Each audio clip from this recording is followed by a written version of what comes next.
2 for Blacklist International and Onic Philippines.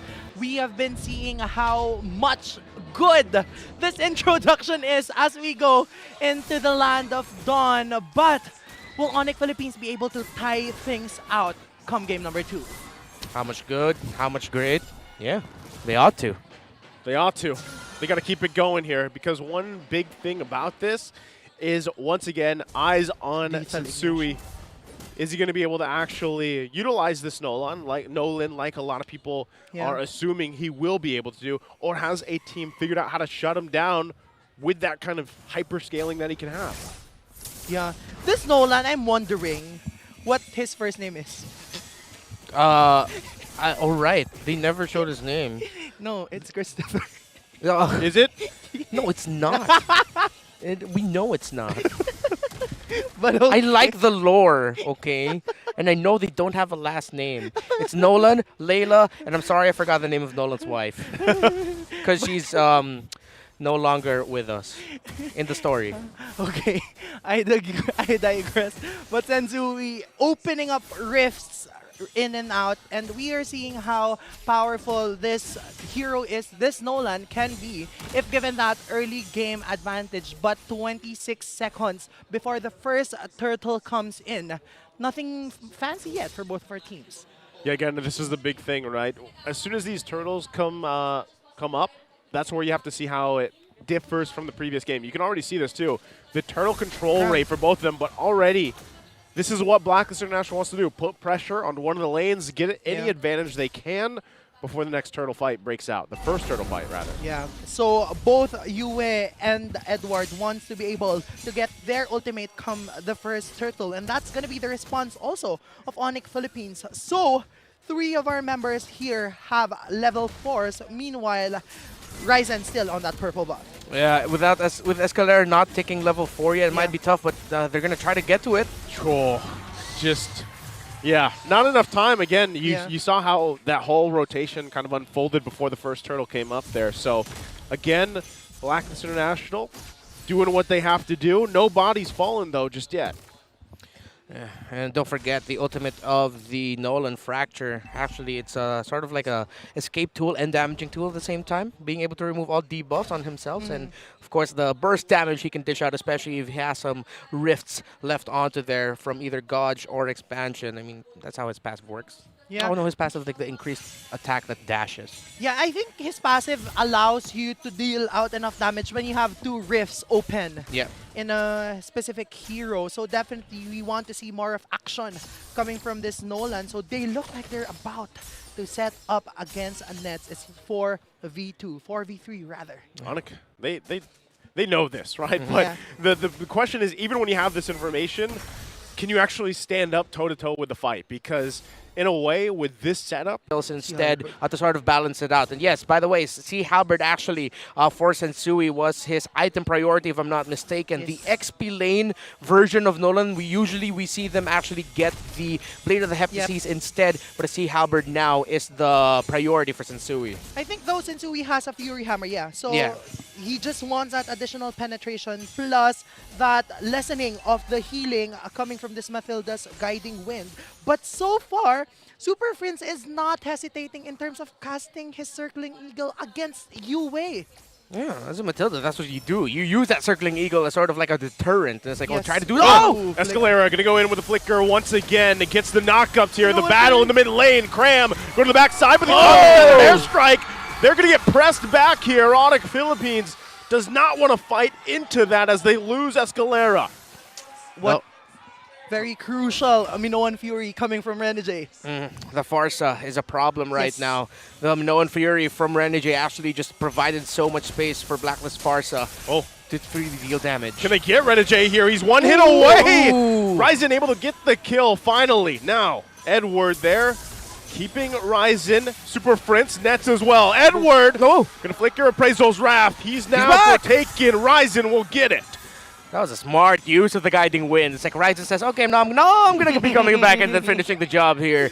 Great call there by Onic. And this is the pace that Onic needs to play if they want to go up against Blacklist International's lineup. If ever Blacklist get them, they have to get them back. As long as the Matilda is alive. Again, that's the strength of the Matilda in this meta. Yeah. Quick item updates, and so we actually already up to the Blade of the Heptases. So he went for the Fury Hammer, finished the Sea Halberd, then completed the Blade of the Heptases. Yeah, so definitely we want to see more damage coming from him. But so far, Onic Philippines is speeding up their tempo headed by Super Princess Matilda. Even Escalera, he doesn't hesitate in terms of casting his flicker and using that onward as we are seeing now. This is going to be a full-on fight here. Cram gets taken care of really quickly. Rising in the backside, Turtle's going to go ahead and reset. All ultimates nearly going for it here from Blacklist International for that fight. So Onic Philippines, they lose Cram, but they actually, okay, Sensui gets the turtle here. Oh, they're chasing. So they're still going to be chasing. Onic Philippines, though, I will say, doing better in this game number 2 than they did previously. It's a little bit better, but they need to work on their target prioritization in the team fight. Super Prince and Ryzen, actually, it surprises me that they're not syncing up their usage of their ultimates, their diving style with the Circling Eagle, with the electrifying beats of the Joy, because that almost every time we see Farsa and then the Brody just being able to freely hit in the back line. So if Matilda and the Joy adjust their playstyle and really sync their dives, then that's going to throw off Blacklist team fighting to set up room for nets. Super Prince and Ryzen need to accept that, yes, even for the objective fights, they might have to bait out abilities, use their ultimates early because they're setting up for nets to finish up the job anyway. Yes, and definitely they want to be able to funnel nets rather, as well as Ryzen, just to be able to ensure that they dish out equal amount of damage in terms of physical and magic damage. But so far, they haven't been able to touch Yue in his Farsa. He's able to cast all 3 ultimates. Yeah, I think that's going to end up being a crucial thing as the game goes on. No! Right there, Renegade going to go ahead and find the setup they're looking for. Look at the damage coming through, though. Escalera tries to get out there. Onic Philippines going to punch back, though. They find Renegade. They're looking for Edward now. Edward will fall as well. What a great response from Onic Philippines. That's what I was talking about. It's already set up for nets, even though you get initiated on, and that was a great start by Blacklist, an even better response by Onic. Nets again showing off why he's a highly touted gold laner this season with his ability to stay alive in surprising situations. Ryzen, okay. Still alive. Even Ryzen can do that too. Yeah, and I just want to point out also Reptar, on top of what you mentioned, it's good that they were able to distort the positioning of Blacklist International in that specific sequence. As you can see, Oheb was still on the top. So there was no damage dealer for the side of Blacklist aside from Yue. Honestly, that setup that we saw, even with Renegade there, that couldn't have gone better for them in terms of like a setup. But it was just a great communication and response from Onic Philippines. This is it right here. Look at this. Yeah, great start there by Renegade, and then US set things up for the Farsa, but then a quick punish onto Sensui's Nolan. Great sidestep by Nets, already committing the sprint as well to quickly re-maneuver, and then a great targeting. Again, when Onic is able to really time their targetings together, they play so well. Just set up nets for success. Yeah, and so far we haven't been seeing a lot of action yet coming from Nets because we want to see more physical damage coming from him. So he definitely wants to be able to position himself just so carefully, just so that he's able to free hit against the side of the agents. But so far, Onic Philippines is in control of the Lord and they want to poke Edward. Okay. Force out the flicker. Yeah, they got that out. They also got the Lord to reset for a little bit. Ryzen, though. Here comes Sensui. The damage comes through. That's the power, but he falls as well. Both teams fighting without the junglers. Super Prince going to fall here. Do they battle it out? Lord will go for the reset. Onic Philippines, though, as long as they keep Nets alive, it looks like they're happy. But they got to defend the mid now. Blacklist International wants to get this tier 1 down. Great call by Blacklist to go for the tower instead of rushing the Lord. They're going for towers first. They want to go to the bot lane, break that first, even though it looked really good for Blacklist to go for the Lord instead. They still didn't underestimate, again, the risk. You're still up against an Edith, a Paquito, and then, again, that Irithel.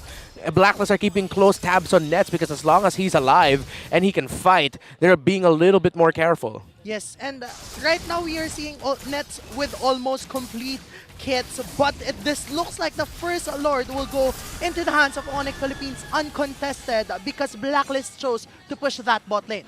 Yeah, but I mean, It's okay. yeah, it's okay. Like, because at this point, really, a lot of pro players are willing, or pro teams are willing to give up the first Lord. Yes. Because a lot of them always just say, "Hey, do we contest?"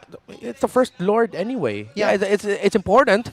But then even if you don't contest it too hard, too much, and then you give it to the other team, as long as your damage is good, you're gonna be able to clear it up quickly anyway. You lose just a few towers, maybe Yeah. just one rather. Yeah. I think even with this one. Ouch. Oh, Oh, Yeah, that's- Christopher. oh Christopher. Nolan, the fractures. They're tough to deal with, and the Onic Philippines is feeling it, but given that whole situation, they are the ones leading this right now, Yes. 3K ahead, looking for more space to work with. Escalera as well, the guy to set a lot of things up for Onic Philippines, especially in this game, has been on point for the most part. Yeah. And the counter punches, like I said, Onic Philippines, sometimes it's not them starting the fights, right? So their counter punches right now have been on point. Can Blacklist International deal with that? I think that's one of the big questions. And those big fights that have happened so far, OHEB hasn't been able to really be there and Yes. unleash yet. That's kind of one of the missing pieces for Blacklist International. Yeah. Now this is one of the gambits that Blacklist played. With them going for the towers instead of the Lord. Yeah, Onic again didn't get too much out of it. But what happens is Onic has a little bit more presence in the map now. So now Blacklist are getting pushed more towards their side of the map, their side of the base, which means in terms of the objectives for the Lord fights, especially, Blacklist are gonna have a little bit more work cut out for them in terms of actually being able to position properly, Yes. especially up against a Matilda, up against a Joy. So Blacklist, this was the choice they made. They Yes. put themselves in this situation where they're now more on their side of the river instead of the ones pushing out. And so far, right, a while ago, our problem was Onic Philippines wasn't able to sync their skills properly. But now, we are seeing the combination of Super Friends as well as Ryzen just fearlessly diving Yep. onto that back line, which is why Blacklist International's damage dealers, namely Yue and OHEB, are having a difficult time positioning themselves in the team fight. So they're not able to maximize their damage outputs. Just time it all together, and then Yeah. you're gonna get the Farsa and the Brody. Ah. Even Kramer. Oh, Wow, Cram. who knew getting punched would hurt so bad? You know, and the thing is when you have that kind of threat with a Keto here that was an XP lane against your jungler, it's tough to deal with. But, you know, ultimately nothing is going to come of that just yet. We are 10 seconds away from that Lord coming up here. So that's really where you kind of expect things to fall in place. Once again, with these two lineups, they will want to be going full force 5-on-5 for this Lord here. Yeah, and it's a sort of a hybrid build, but actually it's the build that we've been seeing with more Matildas, where it's Enchanted Talisman, Flask of the Oasis, and then third item, Holy Crystal. Because again, even though her damage was nerfed, Matilda can still deal a good amount of Yes. damage. And the Flask of the Oasis is now even more crucial for Matilda if she wants to give so much more shields, because that was nerfed as well. Yeah, and you know, even with the absence of the damaged Matilda, the mere fact that they can get security with that guiding wind combination with the Flask of the Oasis is a threat on its own. So right now they have to watch out for this, and Yeah. Cram is now distorting even Yue. Great call. This is a typical Onic thing to do. Yeah. Especially we saw it in Onic versus Omega earlier into this season, where in Cram with a Hansel and a Paquito actually was able to go for a split push and via the mid lane because he controlled the mid lane so well. Yeah, something to keep an eye on here. Blacklist International has to deal with. That's the pressure they're going to be looking for. And as we Yes. know, the Lord dances, Yes. these can go on for quite a while, but with this lineup, especially the fact that Sensui has his hands on this lowland, a fight could break out and turn the tide really quickly, just like that. Escalera going to find Renegade, tossing him over. Now Yue going to be in trouble. Ryzen will chase them down. They lose two, and they're still going to be going. Escalera jumps in with the Primal Wrap, still going to be looking for it. Oh! To Escalera as 3 down for Blacklist International, and Sensui just runs for his life. Sensui. Can he get away? Oh! Super Prince! Go! But look at the damage! Sensui! Cram will finally take him out. And look at that, the Lord The Lord was taken for Blacklist International. Can Edward defend? It's Nets and Escalera. Oh! It's just Nets! Wow. With that, Blacklist International was able to minimize the risk given that they were almost wiped out by the side of the Sonics, but good thing for them, they were able to get the Lord and they were able to take Super Prince and Escalera down. That was the result of Onic's choice. Yes. Earlier, the choice of Blacklist was towers instead of lords. Onic said, let's take him down. They get the Lord, but we'll be able to clear it anyway. How that will fare now for Onic, that is the question that we're going to be watching out for here. But they made the right call to continue the aggression and then chasing for kills. Quick item update. No wonder why that Nolan Hurt's already up to a BOD. Same thing for the Joy as well. Already up as well to a Divine Glaive. And even got the Wings as well for a little bit more sustainability for herself. So right now, Onic rests comfortably at the 2.9k gold lead. 90 seconds before the third Lord comes out. But so far, we want to be able to see setups from both of our teams just to know which one of them has more damage at this point in the game. But so far, Onic Philippines is the only one showing aggression. Oh, Escalera, okay. Ooh. Thank God he has the guiding wind here. Now still going to be fighting for it. Engage. Pushing it forward. Renegade going to jump in. Gets the Noise Fury before he's taken down. Ooh. Edward takes quite a bit of damage. Cram falls as well to Sensui. Oheb on the run. One hit. Super Prince gets the kill. 2 down from Blacklist International. Sensui waiting for Escalera. Can he get the kill before he gets taken down by Nets? So 3 members versus 2. They're in the base. I don't think they can pressure this one just yet. No minions to help them push in on the top and the bottom either. The minions are just a bit too far, so they're clearing them ahead of time. 30 seconds for Sensui, 5 for Renegade, 15 for Oheb. It's not endable for Onic, but they're going to have to pick instead, and they decide to back off and then go for a turret. So wow, what a fight these two are putting on. Sensui is putting on a show with this Nolan, but you're seeing what Nolan is built for. High risk, high reward. He can burst 1 or 2, but he will most likely fall down, which is why we're seeing XP lane Nolan, because at least he'll have a escape mechanism if he has the flicker. But with the retribution, it's like it's all in or nothing at all. Yeah, and just so that Nolan can be worth it, he needs to be able to make him fall down at least 1 damage dealer from the side of Onic Philippines. May that be the Joy or the Irithel. Yeah. But so far, the ones that are falling down are either that Edith as well as that Paquito. So it's not that worth it. Escalera? Oh, Escalera again. Gonna find Sensui, but he has to run back. Still gonna be fighting for it. Feathered airstrike right on top of multiple members. Who's gonna be able to outlast this? Quite low. Nets able to get the kill. Wow. Immortality gonna be popped. They find another knockdown. Wow. Renegade goes down. It's a double for Nets. He is massive right now. Sensui! Oh! It's Nets again with the triple. Now chasing down. Crab cleans up the kill. It's only Yue. And Onic Philippines comes in, makes the adjustment, and will take game number 2.